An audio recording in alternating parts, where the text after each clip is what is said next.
وكي دايرين انا صرمه. وفي الجزء الاولاني دوينا على الماكله ديال السلاق ودوينا على الحليب، واش الارما دواو ليا على حليبة الماعز في الكومونتير وراه عجبني الحال وكلشي شكر ليا حليبة الماعز. اما هو واش عارفين علاش ولا لا؟ الجزء الثاني انا صرمق اللي هو هذا الفيديو جينا ندويو على حليبة الماعز ونقارنوه بحليبة البقر، شنو هو الفرق بيناتهم وكل واحد واش يصلح. انا صرمق نبداو انا صرمق بحليب الماعز. حليب الماعز مزيان للسلاق، علاش؟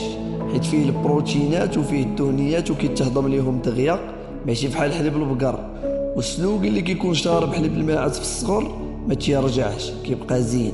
اما حليب البقر انا صرمق كيف قلنا في الجزء الاولاني ما فيش البروتينات وما فيش الدهنيات، هذا هو الفرق، وصعيب في الهضم على السلاك الصغار حيت فيه واحد الماده ديال اللاكتوز.